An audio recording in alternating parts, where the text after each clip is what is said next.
a lot of founders spend let's say, if I look at a pitch deck, many slides on the problem. But if you're speaking with a climate tech investor, I think there's a decent probability that we're already well aware to a certain degree about the problem. So you definitely should have that in your presentation, but we're much more curious to hear about the solution.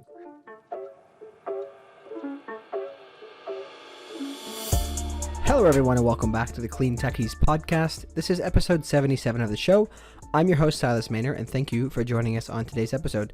Just a reminder, today kicks off our new content focus around VCs and founders, experience and advice to other founders. Obviously, we're in the new year now, and as we mentioned in the last episode, this is what we wanted to do. So really excited for this first episode, kind of in the new, I guess you could say, theme. I know we kind of have already been doing this in the past, but really excited to officially change it here. Before we do get into the episode details, a quick note for any founders listening. If you are a founder in the space seeking funding or looking for partnerships, please consider reaching out. We're always glad to do our best to introduce founders to capital providers that we are aware of as we continue to build out that network, as well as often to make introductions to potential partnership opportunities. And also a quick note to our sponsors, NextWave Partners. A big thanks to NextWave Partners for making this show possible. NextWave are experts in talent acquisition, recruitment, and retention across climate tech, renewables, and ESG spaces globally. So if your team is growing or you're looking to make a career change, you can reach out to NextWave Partners at next-wavepartners.com or reach out to one of their consultants directly via their LinkedIn page. And again, NextWave can handle kind of recruitment across various types of needs, whether that's volume or perhaps you have one role in particular that's very difficult to fill. Obviously, there's a lot of job postings going up and a lot of people interested in climate tech. But again, how many candidates apply that are actually qualified sometimes varies a bit in kind of numbers. So definitely consider reaching out to NextWave if you have particular needs in that space. So let's get into today's episode details. Today, we are joined by Nadav Steinmetz, who is the founder of Nomea, a ClimateTech Venture Capital Firm investing in seed and pre-seed companies throughout the UK, Europe, and Israel. Nadav has a diverse background, having been born in Belgium, raised in Israel, studied university in the States, and is now living in London. So he's worked in a variety of places, including Blackstone. Pretty interesting experience overall, which has led him to his role now. And the key 4 areas that we did cover today in today's conversation are really Nadav's background and his entrance into climate. We talked a little bit about how he founded One for the Planet. And then we also talked about Nomea in general, their remit, their experience setting up the fund, how they operate, and his advice to others seeking to set up a ClimateTech VC Fund. And then thirdly, we went to his advice to climate tech founders, especially currently in the economic environment that we're seeing, as well as Nadav's future outlook on climate tech in general. And he had a lot of kind of really great insights for the future and how to prepare for that. So really, really great episode, great guest, great speaker. Really enjoyed having him on. I'm sure you're going to enjoy it as well. So without any further delay, let's get into our conversation with Nadav Steinmetz. All right. Welcome to the show, Nadav. How are you doing? Good. Thank you for having me. Absolutely. Super excited to have this conversation, to be frank. Really looking forward to this. I know we scheduled it a while ago. Glad to be recording today. So why don't you just give us a quick introduction to yourself and a little bit about your accomplishments and kind of what you're doing today? Yeah, of course, with great pleasure. So my name is Nadav Steinmetz.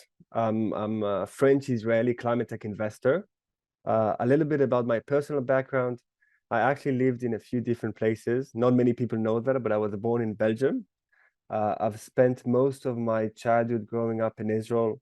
And at a certain point, I've moved to the States.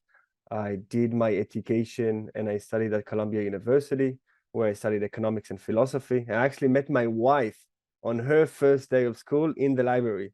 That's why every time students ask me, what's the best advice that you can give to us? I always tell them, go to the library. First of all, you'll get some stuff done in terms of exams and stuff like this. But second of all, who knows, you might meet your future wife. I co-founded a nonprofit organization called One for the World at my time at uni. The organization encourages students and young professionals to pledge 1% of their future income to charity. So the idea back then was that we're so fortunate to go to those elite universities in the States like Columbia, MIT, Harvard, and many others. And we have a huge power and responsibility to make a difference. So One for the World supports highly impactful charities that deliver only the most basic necessities like clean water, bed nets to protect from malaria, food, shelter to people who live in extreme poverty conditions, which based on the World Bank definitions, it's under $1.90 per day. I've also afterwards I've worked in financial services. I've worked in a few different places, from big private equity groups like Blackstone to other places. I've done also types of investments, from leverage buyouts, early and late stage investments. It really has given me quite of a broad perspective and exposure into various sectors. And I think that was also one of those moments that I've realized, and I started to look into ClimateTech. So one of the reasons that I got into ClimateTech, it's not just because it's the right thing to do and we have only one planet, and if we'll keep destroying it, then it will have harsh consequences. But another reason is that there is a massive economic opportunity here. And I've seen it as also working in other companies. So in ClimateTech, and that's what I think, that decarbonization is probably one of the most profound transformation of how we do almost everything in our lives, from how we move around, so transportation, to what we eat, to how we grow things, to the electricity that we use. So it's not one vertical, like investing in cyber or in fintech or in other things, but it involves many different domains. So I got into ClimateTech. I've co-founded Nomea, and today we're investing in those exciting technologies. Yeah, this is really fascinating. I think your background is quite interesting. I do want to, I know, double click into a little bit what you mentioned and how you got into climate tech. So was there a specific life experience or things that you saw throughout your career, your early career, that really led you to dig into this, or how did you become aware of it? Because I know a lot of people have an interesting kind of story behind that. Yeah, I think that's a great question. There were, let's say, personal moments and professional. So I'll start with the personal. There were many moments that I saw how nature is changing, how the biodiversity is changing. I was very privileged. I grew up in a beautiful place in Israel, right by the coast. And now, even now, when I travel back with my wife to Israel, we can see, and I always show her, that the same places where I used to hang out with my family, with my siblings, with my friends, literally don't exist anymore due to rising sea levels. It was just right by the coast. So these are kind of those moments of, okay, it's a good reminder to remind ourselves what we do in climate.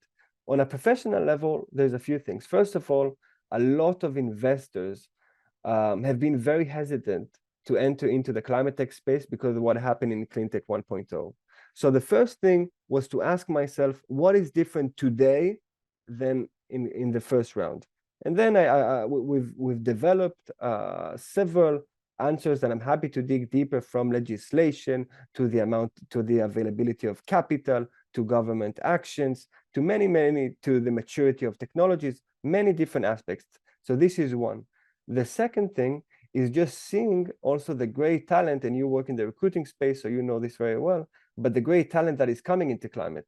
So suddenly I see all of my colleagues, all of my friends, everybody are thinking about building the next venture that will cut emissions and become economically viable. So there were many, many different aspects that led me into Nomea. Hmm. Yeah, I think this is quite interesting. I really appreciate you sharing that, and I think it's difficult for some people. I think myself, growing up in the middle of nowhere in Wisconsin, it's the weather is extremely erratic. So these types of things for some people throughout the world don't necessarily experience those firsthand effects of climate change, and so Right. sometimes for various people, it's hard to really quantify it and understand it. It just sounds like a bunch of scientists talking on TV, right? So I think it's interesting to put it into somebody who's actually been able to see it firsthand. So what I want to do now is maybe shift into talking kind of broadly about Nomea and the remit. So could you talk about, I guess let's just kind of start from the beginning. When you set out to found Nomea, what did you have a certain remit in mind? What was the fundraising process like to raise the fund? Just kind of the beginnings and how that looked. Raising a first fund, it's a very interesting experience because you have to put yourself out there and speak with many different individuals, family offices, institutions. So it was a very interesting process. It helped us a lot. So the same type of feedback that we're giving to our portfolio companies and different types of entrepreneurs that we speak with, we try to practice what we preach ourselves. So just putting yourself out there, telling your pitch, talking about the investment opportunity. The one, when you raise a fund, one of the most important aspects that we might want to dig deeper later is about the deal flow, how you can source investment opportunities better than others. And we've moved to the UK, to London, also specifically for that. It was about 2.5 years ago. We think that London, by far, let's say in Europe, probably only second to the United States, it's the most advanced climate tech ecosystem. So a lot of research is being done in academia, a lot of entrepreneurs, a lot of even capital. So many new funds in climate tech are raising capital right now. Throughout the process, we have sharpened our investment thesis, but I would say that our core philosophy, our core investment strategy, and also our values have remained the same. So we're looking for climate breakthroughs that can both turn into highly successful and highly impactful enterprises. So one, we're looking at what is the emissions reductions potential. This is one. We have our own due diligence. At some instances, we use the third parties, but we also do our best to develop strong technical understanding in-house. And the second aspect, it's about the market size, the scalability of the product, the traction that the founders have been able to generate, and all of that have been an unbelievable journey. Mm-hmm. Yeah, certainly. I'm kind of curious, when you went to raise, what were I guess the sentiment? Because this was when this was happening kind of throughout 2020, correct? Sometime around there. Yep. So what was the general sentiment from the people you're speaking with, and whether it was a little bit of a different sentiment from individuals, family offices, or institutions? I'm just kind of curious what the sentiment was then, perhaps versus now, if you have any kind of context that you can offer.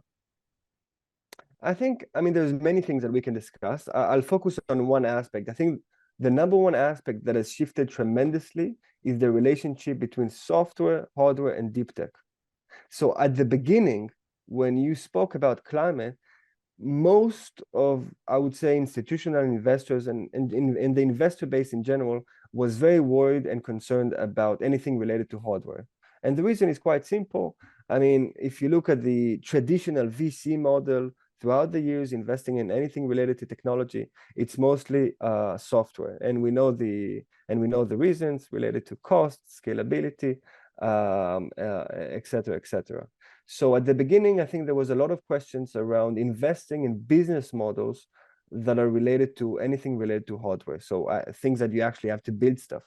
I think in the past 2 years, probably a lot of the world has been educated about what it means to avoid a climate disaster and what it means to reach net zero emissions. So when we talk about CO2 emissions, we cannot just put it in the cloud, right? So we actually have to build things that will allow us to go through transition to a low carbon economy. We talk about transportation, so the transition from internal combustion engine cars to EVs. Okay, so there's plenty of software companies that can accelerate and provide data and many relevant things. But at the same time, you have to build batteries, you have to build those cars. And the same thing applies to ag and food. It applies to the industry sector, to materials. So I think this is one realization that has shifted quite a lot in the past 2 years. Mm-hmm. Yeah, I do think it is fascinating. That's something I noticed just from kind of what I've seen in the media. It's a lot of these funds saying, "Hey, I'm only gonna invest in software," but to some extent, that's gonna be a limited pool, right? There are solutions out there that will support the climate tech revolution, but in reality, it's about actual physical things changing, right, and being able to decarbonize operations. So I think it is fascinating. I'm also really excited to see how this openness to introducing more of the VC type model into hardware could actually just revolutionize, like outside of the climate side of things, just revolutionize manufacturing and hardware in general, right? The ability to be a little bit more agile in terms of manufacturing. I'm assuming there's going to be some pretty fascinating things come out of that.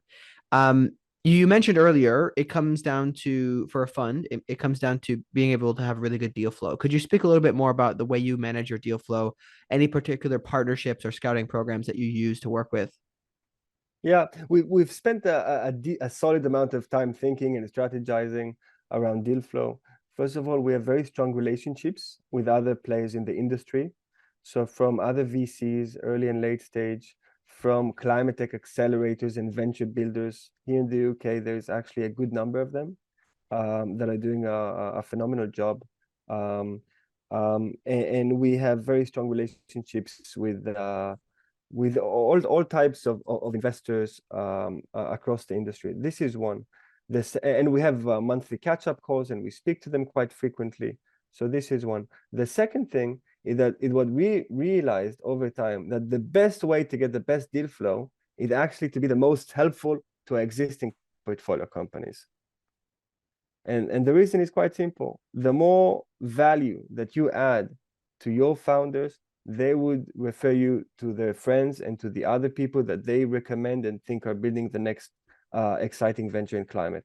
So this is another thing that we do through referrals, and we meet a lot of new entrepreneurs through our own network. Additionally, of course, like any other fund, we get a lot of inbounds.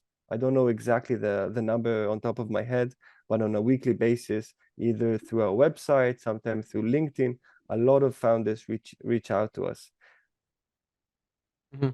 One thing I'm curious about is of the ratio. I don't know if you have a rough idea in your mind of referrals from existing portfolio companies because there's some kind of trust there versus the inbound, because I know there's a lot of companies seeking to raise. What would you say is usually the ratio of companies that, all of these different deal flows where you invest the most typically? Which ones you choose to write a check for? I think that through referrals, that's the most effective way. Because if somebody that you trust and that you think highly of, so trust is not enough, right? You need to think highly of his own judgment and decision making. If he or she makes an introduction, we've always seen it to be much more effective. Inbounds are always tricky. We have, I think we've been able to improve dramatically in our ability to assess and examine the quality of the deal flow coming from inbounds.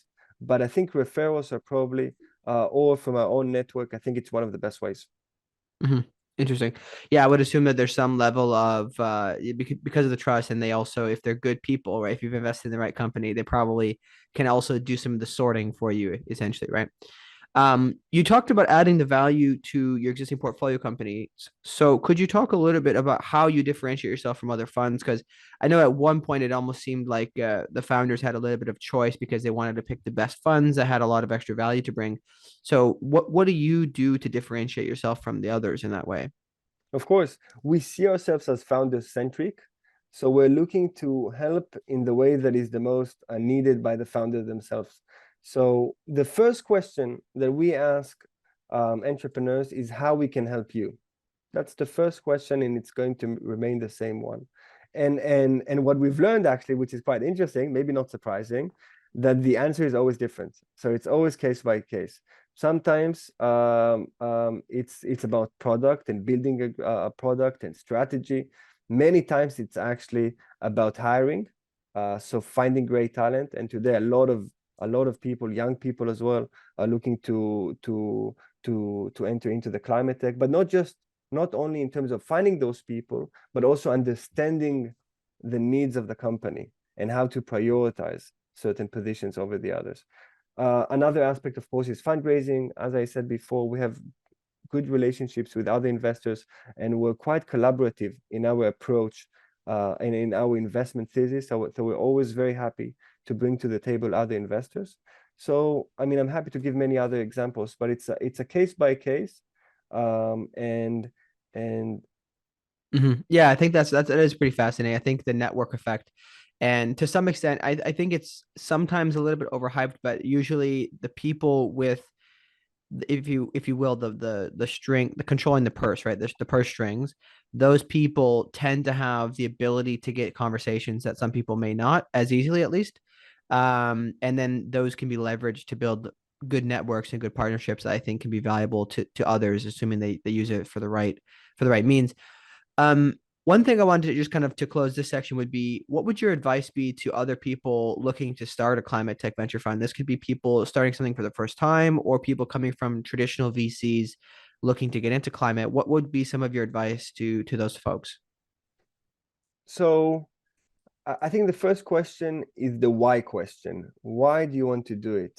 So, and that's, it might be a bit obvious and it goes without saying, but this is applicable to anything that you do in life. You have to ask yourself your why at the beginning of the journey. And it doesn't have to be something static. This can be dynamic and your why can evolve over time, right? So our why at Nomea is that we want to accelerate decarbonization. We think this is a mission worth pursuing. So the first question, ask yourself the why question and before you make any decision. The second thing, you have to explore and develop themes within subsectors in climate that you think are attractive. I'll give you an example. So as I said at the beginning, investing in climate tech is not like investing in cyber or in fintech. It's not one vertical. At the end of the day, we emit greenhouse gases, about 51 billion tons every year. Unbelievable, difficult to imagine that. And we do so in many different ways, right? So manufacturing, transportation, ag and food, and many other ways. So you have to develop investment things where you think the growth would be in the future. What type of innovation would excite you? This type of research is extremely interesting. When we started Nomea, we looked a lot at the battery space. We've seen what's been happening in the past 10 years. The price of batteries went down almost 90%. A lot of new innovation coming into the market to increase the energy density, to increase the range of the cars, to expedite the charging time. So we've already had a very strong, solid case for batteries. But at the same time, we had to develop those themes also for many other subsectors. So this is the second advice. The third one is that if you're looking to launch your own fund, I think it's all about people. You need to surround yourself with strong people, with complementary skill set, with complementary experience, and with complementary network. Mm-hmm. Yeah, this is quite interesting. And I don't know if you mentioned this already, but what are the stages that you typically invest in with Nomea? We primarily focus now on early stage. So around seed would be our sweet spot right now, which is always, it's a very interesting situation because it's always it's in the very beginning of the journey of the founders, and we like it a lot.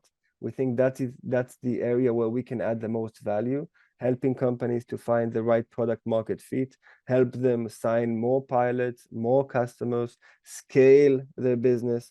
So Mm-hmm. I guess I'm kind of curious. Why did you decide? Did you decide? Maybe you answered it already, but did you decide to do that because of the value you can add there, or just because, you think that that's where the funding was needed? I'm just kind of curious, like a little bit more deeper into that. two reasons. One reason based on data, and the second reason is more of a personal reason. Based on data, if you look at last year's numbers, only 2% of the total funding that came from venture capital into climate tech went to pre-seed and seed. Wow. So 98% of investment went to Series A and onwards. Think about that funding gap. Think about the number of great ideas that don't get funding. So this is one. We looked at the data and we understood that there's a very big opportunity and it's much less crowded in the early stage. The second stage, this is more on a personal belief. I think that if you want to be good at something, you have to enjoy it. You have to enjoy it. You have to be passionate about it, because then you can do it intensively and sometimes obsessively. Investing in early stage, it's something that excites me. I love helping founders build great products, build great services, and scale their operations. So we enjoy it very much, and that was also part of the reason. Mm-hmm. Interesting. Okay, very cool. It's really fascinating to hear um the methodology behind it, and I think it's something I do believe I picked up on, that there was a lot of when I was looking at some of these reports that came out, there was a lack of that funding into the seed round, which is where you're really going to have a lot if we're going to invent a lot of different things, right? It can't just be investing in the existing technologies. Okay, let's shift over to a little bit more from your perspective as a fund manager to founder advice. So people who, kind of, you obviously see a lot of pitches, you talk to a lot of founders in climate tech. Let's just start really broadly. What would you say are the biggest mistakes that you see founders tending to make, especially at the beginning stages here? The biggest mistakes, I think the number one is around simplicity. I think when you're building something, it's very easy to get things over complex. But if you think about, maybe you stop for a second now and you think about the best companies that exist out there, the best products that exist out there, they're all quite simple. This is one. The second thing, which is not in contrary to the first point, is that you have to chase big problems. So at Nomea, we're looking for technologies that at scale can reduce a lot of greenhouse gas emissions, that can save a lot of emissions. So we're looking for founders that are trying to solve those big problems. I think this is another advice that early on we always share with entrepreneurs. The third thing is about numbers, which might be obvious, but I think it's very important to know the numbers, understand the climate impact of your technology. I think this is crucial. Maybe we're putting too much weight on emission reduction, but also the impact on nature, the impact on biodiversity, and many, many other things are very important. The last thing is about marketing. So I think we all love great salespeople, and telling a story is extremely important. Sometimes I see founders that are overselling, and I think this can also be a bit counterproductive at times. So you want to be a great salesperson, you want to be able to tell a compelling story, but don't oversell, and be open about your challenges. Yeah.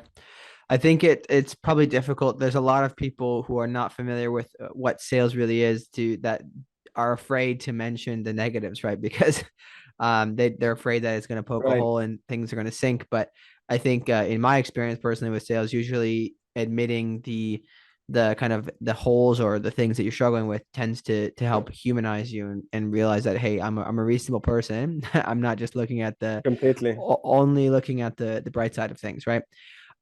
You mentioned earlier in the deal flow process for yourself about inbound, and I'm just kind of curious, kind of putting this in two ways. What are the kind of criteria that you need to see in those pitch decks to decide whether or not this is worth it? And mainly from the perspective of, if you're a founder putting together these things and doing this pitching, what are the key things to do right to help get your message across so that the funding partner can decide whether or not this makes sense for them? Yeah, I mean, first thing, typos. I think even if you reach out to someone via email or in a deck, you have to make sure you have to proofread it, send it to some colleagues, to some friends, to make sure that everything looks nice in terms of formatting. I think that's it goes a long way sometimes. The second thing we look at is at the team slide. We want to understand, we talk about technology, innovation, but we're all human beings. We want to understand their experience and what they've done. So it's important to mention, again, not oversell, but mention what you've been able to accomplish throughout your career, and name also those companies where you worked, because in many times it's also very synergetic, so it plays in your favor. The third thing is what are you trying to solve? A lot of founders spend let's say, if I look at the pitch deck, many slides on the problem. But if you're speaking with a climate tech investor, I think there's a decent probability that we're already well aware to a certain degree about the problem. So you definitely should have that in your presentation, but we're much more curious to hear about the solution. And discussing the solution is very important. I also see many times founders and entrepreneurs that don't include the business model. You don't have to go too much into detail. At the end of the day, we talk about early stage ventures, so it's completely fine, and it's natural to have many question marks and things that are still under consideration. But you have to have a high level plan in terms of your go-to-market strategy, business model, value proposition, how you're going to acquire customers, and et cetera, et cetera. Mhm. Interesting. I think that's really helpful. Very tactical advice for people. I think that should be hopefully very helpful. One thing I'm just kind of curious about with the portfolio companies you have now. Do there tend to be kind of common mistakes where you have to constantly remind them of certain things? I know I've heard from some people on more of the traditional VC side where it's, especially recently, it's, hey, you need to make sure you're managing your burn properly because fundraising might be difficult in the coming years, blah, blah, blah. What are some of those kind of common mistakes that you are kind of reiterating back over and over again to your portfolio companies now? I don't want to characterize it as a mistake, but we do emphasize to our portfolio companies to focus on and understand how to prioritize certain things. At the end of the day, we all have limited amount of time. As entrepreneurs and founders, you have tens, if not hundreds, of things that are happening at the same time. So you have to be a very good multitasking person. This is one. So you have to understand, and this is always the advice that we give, is to focus on the right things, okay? And the right things is to build traction. You want to sign pilots if it's early on, customers, make sure that they have a great experience, because at the end of the day, customer service needs to work appropriately. If those customers will be happy, the best thing that they can do is word of mouth. They will tell to other colleagues and other companies, and they might buy your product or service. So you have to focus on what matters, especially early on when time is scarce. You don't have a lot of resources. You probably only have a small team, 2 people, 5, 10, 20 max. So focus on the right things. Mm-hmm. And then given the current situation, I think, there's a lot of people concerned about a recession. I don't know if it necessarily applies to ClimateTech because it's something that's, still moving forward from my perspective in recruitment. But what are the kind of timing specific advices that you tend to be giving to your portfolio companies at the moment, looking at the next 12 to 18 months? Again, it's very much case by case because it depends when was the last fundraise that they've had and what is the runway that they have. The generic advice that we give, that first of all, you want to be thoughtful in terms of your expenses and make sure that you don't exceed your budget for your monthly burn rate. This is one. Second thing, and maybe before I go into the other points, I think that ClimateTech is in a much better position now when you look at the global market outlook. So we're in an inflationary environment, in high interest rates, but ClimateTech, and I've seen an article, I think it was a few weeks ago on Bloomberg, that the title was ClimateTech is recession proof. So I'm not sure I would go all that way because I do think that it has an impact on ClimateTech, but I think that the fundamentals are much stronger. So I think we feel it less than other sectors, and I still think that if you're a good company building a product that is needed, you still have great chances of being successful. But to go back to your points, our advice is, number one, be thoughtful about expenses. 2, make sure that in many cases you can do the same thing that you can do today with less people. So we don't recommend layoffing individuals, but we're always thinking about productivity. You need to think about what is your own productivity, and the same thing applies to your employees. And the third thing is just to continue what you do. So it's about scale. You need to replicate, find more customers, scale your product, and move forward. Mm-hmm. Yeah, one thing you mentioned, obviously, I guess the outlook for climate tech companies being to some extent kind of like recession proof, or at least having a stronger outlook. I think the reason why, what I've noticed at least, is why this is because there's such an intentional outlook on everything they're doing. They're really thinking in very, very, kind of minute detail about every aspect of their product, because in order to make most of these climate tech companies successful, they know that they have to have a clean product that's also usually better in terms of the actual quality, and also usually in most cases it's also cheaper, right? So they're being attentive to everything, and I just feel like it's a kind of another level of founder that's required, because these people are very intentional and very holistic, and they go into the nuance of everything, rather than just this idea, which I think is pretty common in Silicon Valley, of just raise a bunch of money and just throw it at the wall and do a bunch of stuff, and eventually you hopefully strike gold, right? So I think that that's really fascinating to me about the way people are approaching. It's a very sophisticated type of founder from what I've seen in climate tech so far. I don't know if you would share that sentiment or not. I think I completely agree. I think also on the other hand, when you think about which market or which segment in the market is in a better position in terms of the economic recession that is taking place right now, it's all about what would be desired in the future. So what type of technologies would still be needed, right? I mean, that's how the market works. And I think in climate, I mean, those solutions will be desperately needed. So if we think about I mean, from alternative proteins to carbon removals, to producing low carbon cement, to batteries that we've mentioned before, sustainable aviation fuel, you name it. I mean, all of those solutions will have to be commercialized. For years, for decades, our economic growth on this planet was linked to carbon consumption, right? And I'm not saying Mm-hmm. that in a negative way. At the end of the day, we've been able to build factories, the employment level went up.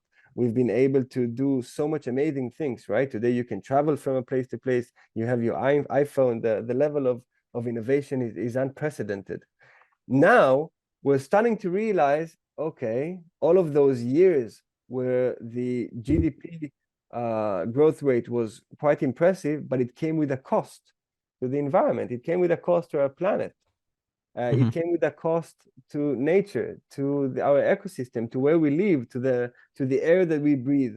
So right now, we're really at the beginning of a climate tech revolution. So going back to what we said at the beginning, why climate tech is so-called recession-proof is because those solutions will be desperately needed in the future, and there is no other way around it. Mm-hmm. Yeah, yeah, absolutely. I think, yeah, I totally agree with you. Um, Shifting to kind of the final key item that I want to go over here, the key topic would be, could you talk a little bit about your market outlook from your sentiment, as well as the other investment shops you speak with, the other funds, for 2023 and beyond? What are the key technologies, for example, that you're keeping an eye on, key trends, things that you're seeing, just generally speaking, kind of looking forward? Absolutely. So when we talk about climate tech investments, it's easy to divide it into two buckets. So the first bucket is the technologies that we have today that exist already and that we have to scale them. So it's much simpler. And the second bucket is the technologies that don't exist. It means that they're still in the lab or prototype level, and we need to commercialize and bring to the market. Okay, so those are the two buckets. Now, there's a lot of research being done how much emissions each one of those buckets can reduce.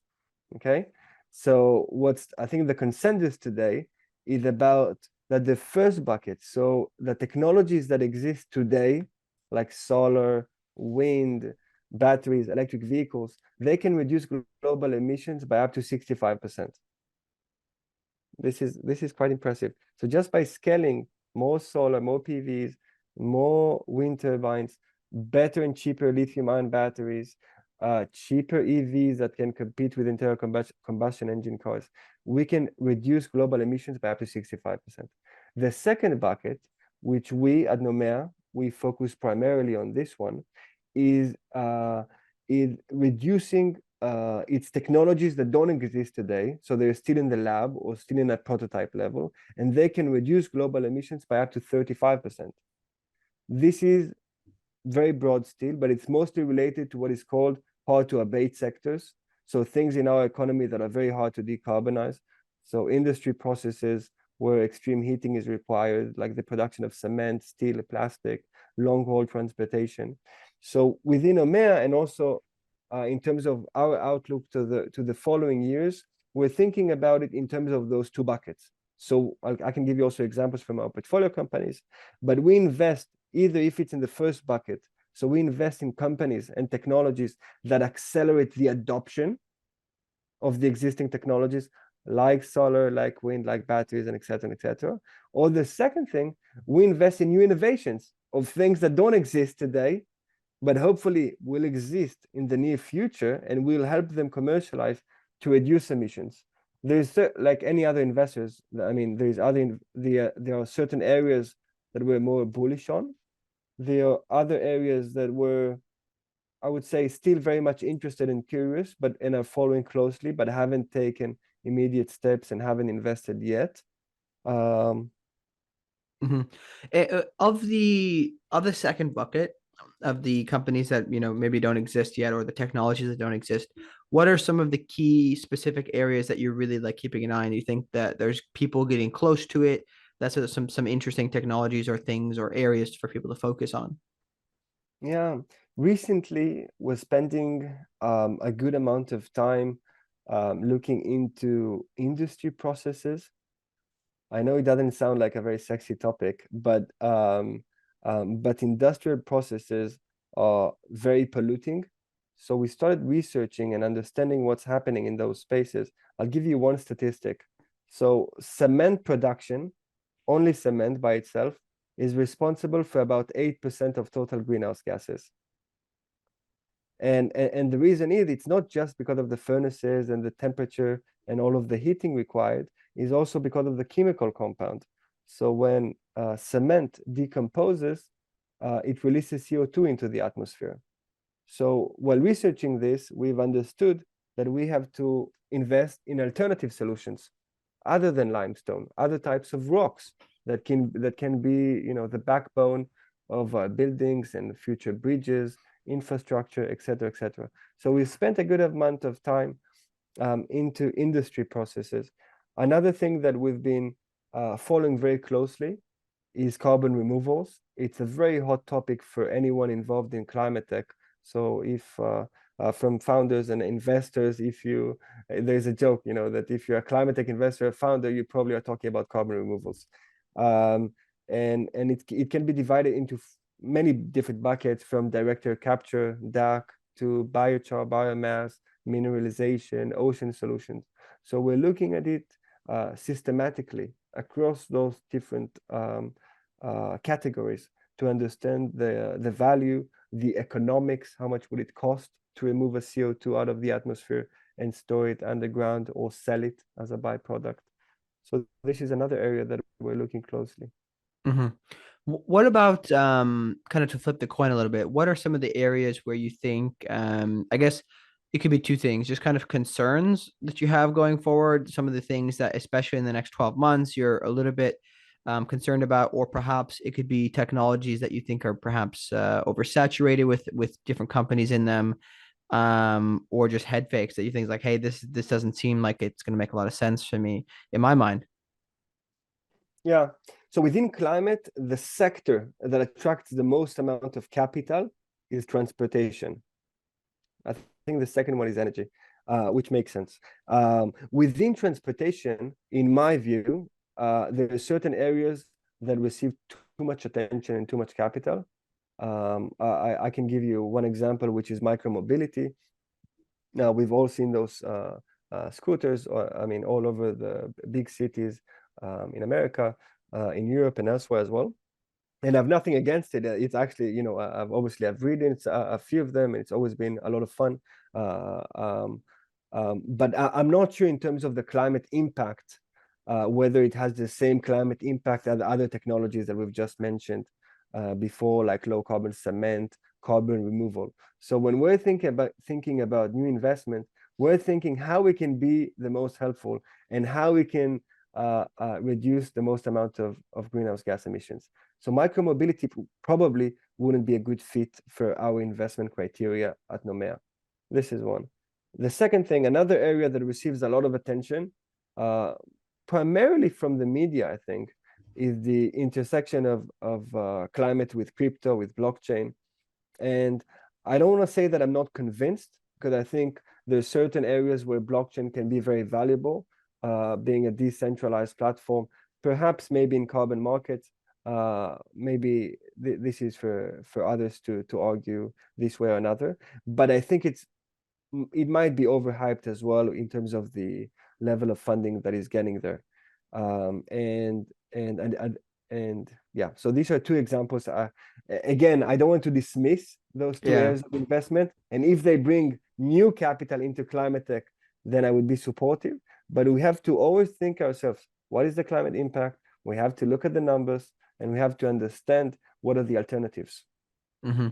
Yeah, I think it is interesting to hear that. I think it's also difficult, probably from a perspective of there's in every situation where there's a big market change, right? Where there's a lot of hype going around it. There's certainly many people getting into it just because they see an opportunity. They may not actually believe in the space. They may not truly understand the nuances of, kind of the movement behind it, and they're just trying to pile in and do something cool and maybe not necessarily really helpful, right? Or something that's easier to do, something that's a little bit easier, kind of barriers to entry or lower barriers to entry. So it is interesting to see that. One thing that I feel like, and maybe I'm not, I was kind of keen to get your thoughts on this one too, is that I've noticed there seems to be just thousands and thousands of ESG data tracking companies that have come up, and all of them have very little traction, or a lot of them have very little traction, and then a few kind of take the cake, really. I don't know if that's something you've also seen at all. Right. Yeah, yeah. That's what we've seen as well. Another example is carbon accounting, where Mhm. there's a very crowded space with many companies raising a lot of capital. So again, we're looking for technologies that might receive less attention, but where we think might have a greater impact in terms of emissions reductions. Mhm. Not Yeah. to say that carbon accounting is not important. At the end of the day, if we want to decarbonize the operations of big corporations, so they have to be able to quantify and understand the carbon footprint of their company. But at the same time, there's many other exciting innovations to Mhm. invest in. Yeah, I think it's just difficult because of the number of people still just focused on software to some extent. There's a lot of people who just aren't willing to touch the other things. So when they see these opportunities, they pile on top, right? They say, "Hey, let's do it." Um, One thing I think you have probably a really good perspective on this, which would be, what is the key differences that you're seeing between European countries and how they kind of approach climate, or just maybe the differences between the European countries and then the US in particular? So I've lived in the States for some time, and now I live in London, okay, outside of the EU now because of Brexit. But but I'm also half French, so I have a European angle, and and I think there's a few key differences. Uh, One, in terms of capital. So in America, I think there's much more capital raised. It's easier to a certain degree to raise capital, a lot of competition. But at the end of the day, it's a huge advantage because there's the funding availability to early stage companies and late stage companies is greater than Europe. This is one, and we have to admit it, although at Nomea we're focusing on the UK, Europe, and Israel primarily. The second thing is in terms of innovation. I might be biased, but I think that in Europe, there's actually a huge advances in innovation in climate, because a lot of leading universities here in the UK, I can give a few examples, but it's all the famous ones and others. A lot of universities, academic institutions have putting a much greater emphasis on climate. So they have departments that are spending a lot of time and resources into thinking about innovative solutions in climate tech. So this is a big advantage. The third aspect is legislation. Now in the States, after the Biden administration has announced the Inflation Reduction Act, which is a huge milestone. I mean, unbelievable achievement, $370 billion going to climate tech in the, I think it's a great achievement. But still, in Europe, you have the European Green Deal. I think Europe is much more advanced in terms of regulation, legislation, subsidies, giving tax incentives, non-dilutive capital. to companies. So there are many advantages to climate tech companies in Europe. And the reason that I've moved to the UK and the reason that we've launched Nomea here in London, it's because what we need here in Europe, it's capital. That's one of the that's one of those things that misses that miss the most in order to take the ecosystem to the next level, in order to help founders build their product and reach scale.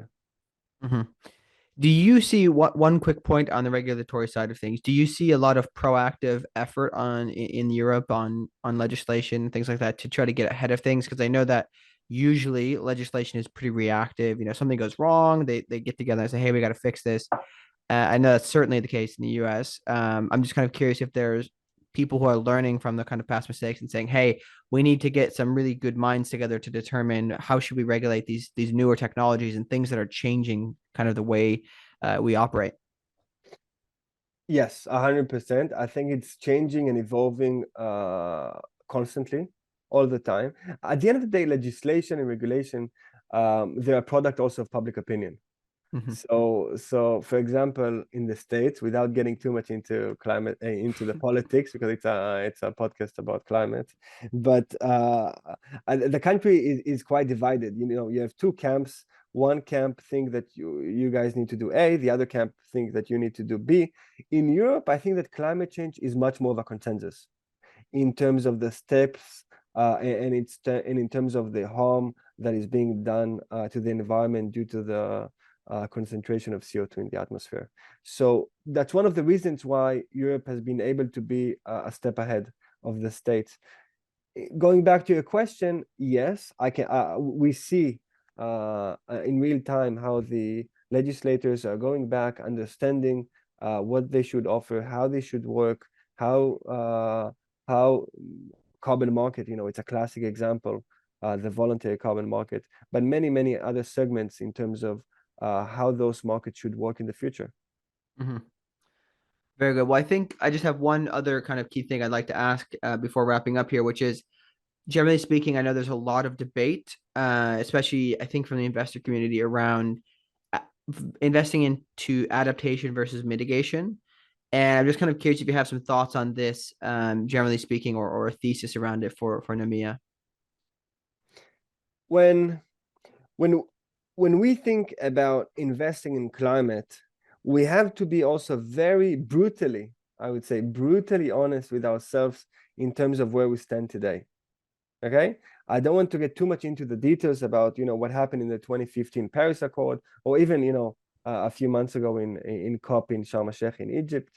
But many scientists are getting quite pessimistic about our ability to limit the rising temperature in 1.5 degrees.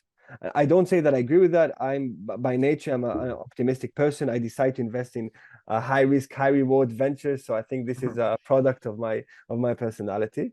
But being brutally honest about the situation that exists today should also inform our decision making moving forward.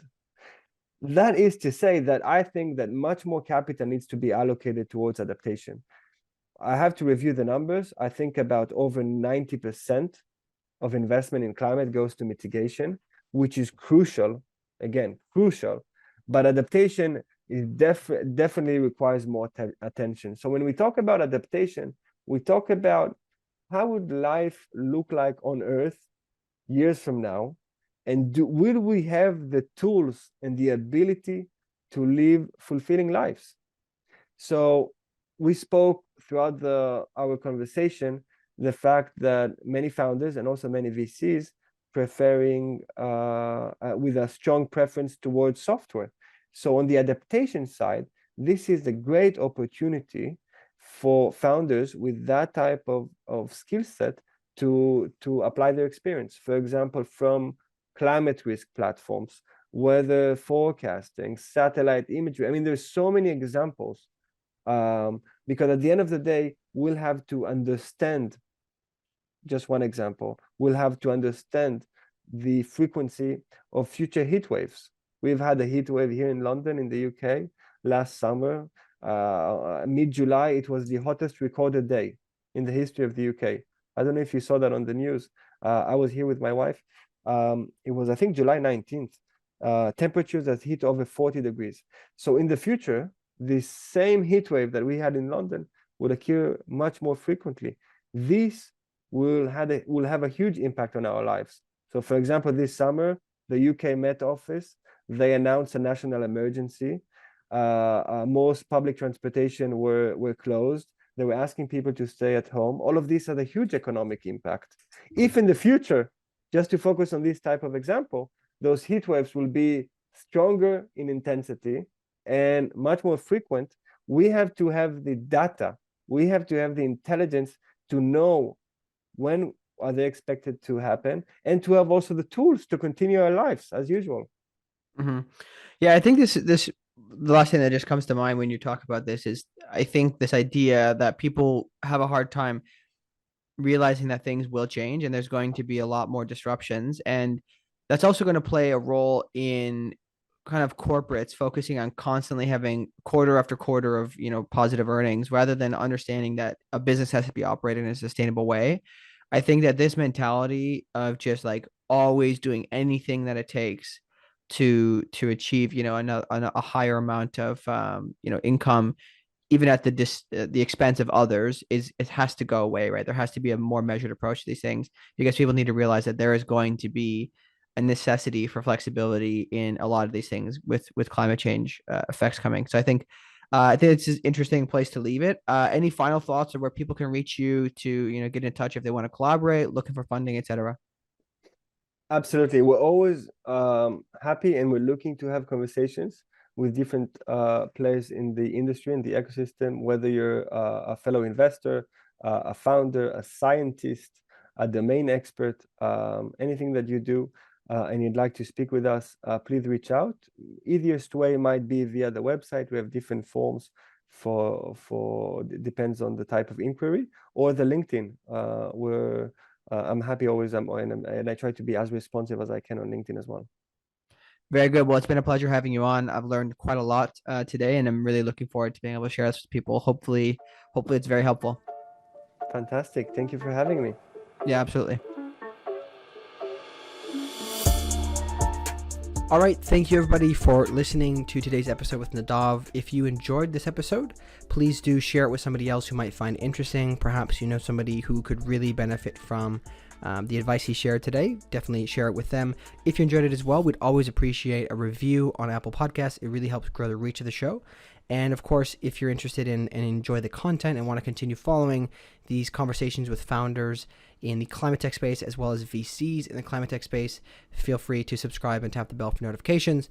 And then we also do really encourage you to reach out to Nadav directly, check out their website, learn a little bit more about them. Perhaps if you're seeking funding, we're glad to make introductions as well. But a quick note on our next episode, we will be joined by Eric Tergeson from Silicon Foundry. At Silicon Foundry, they're helping corporate VCs make strategic investments. So this conversation centers on their clients' needs, challenges, and general kind of mentality. I thought this one was pretty interesting on how corporates are seeking to adapt to the future. A lot of people give big incumbents like flack for being the problem, being the ones promoting negative climate effects. But when on board, they can really help be a solution for climate change. Is what I've found from this conversation. A lot of these bigger players, these incumbents, are really making significant effort, along with the strong capital that they have. Right? Obviously, you can take issue with how they earn that capital. However, I think what really matters is, are they actually making a change? Perhaps they're just doing it to appease people, but if it's actually producing good results, I think it's quite interesting to look at that and kind of see and know a tree by its fruit. So really exciting episode with Eric. Stay tuned for that next time. And thank you again for joining us on Clean Techies, the podcast. We will see you next time.